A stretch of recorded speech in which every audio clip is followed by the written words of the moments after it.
வணக்கம். ரொம்ப சிம்பிளாக சாம்பார் எப்படி பண்ணுறதுன்னு பார்க்கலாம். 50 கிராம் பருப்பை, துவரம் பருப்பை ஒரு அரை மணி கழுவிட்டு அரை மணி நேரம் ஊற வச்சுருக்கேன். கொஞ்சம் பீன்ஸ் கட் பண்ணி வச்சுருக்கேன், ஒரு பச்சை மிளகாய், அப்புறம் 2 நாட்டு தக்காளி ஸ்லைட் பண்ணி வச்சுருக்கேன்.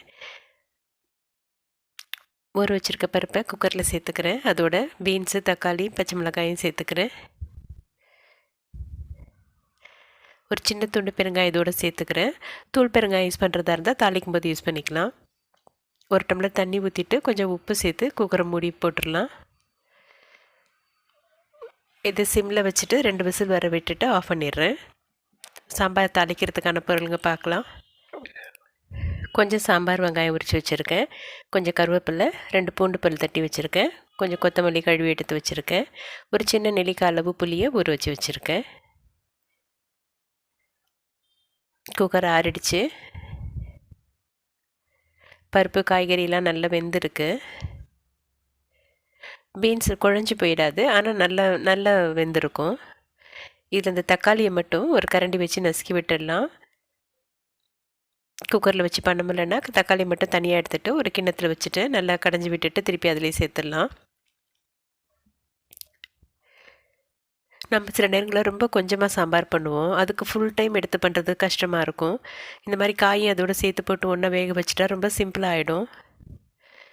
காய்கறி நல்லா அதிலே வேகிறதால சாம்பாரில் கூட அந்த எந்த காயில் சாம்பார் பண்ணுறோமோ அது வாசனை நல்லா டாமினேட்டிவாக நல்லாயிருக்கும்.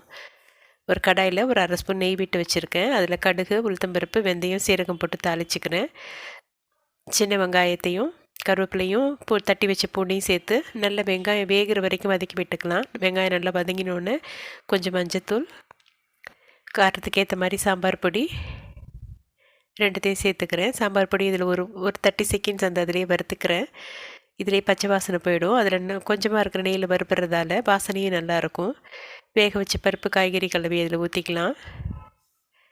இது நல்லா கொதி வரட்டும்.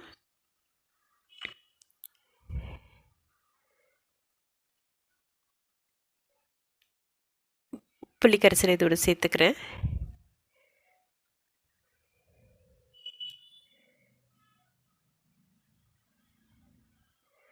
சாம்பார் நல்லா கொதிக்குது. புளி பச்சை வாசனை போக வரைக்கும் ஒரு 5 நிமிஷம் நல்லா கொதிக்க விட்டுக்கலாம்.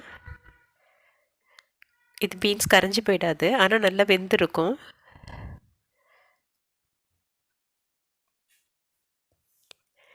சாம்பார் ரெடி ஆனோடனே நல்லா கொதித்து முடித்தோடனே இதில் கொஞ்சம் கொத்தமல்லி தழையை சேர்த்துட்டு அப்படியே மூடி வச்சிடலாம்.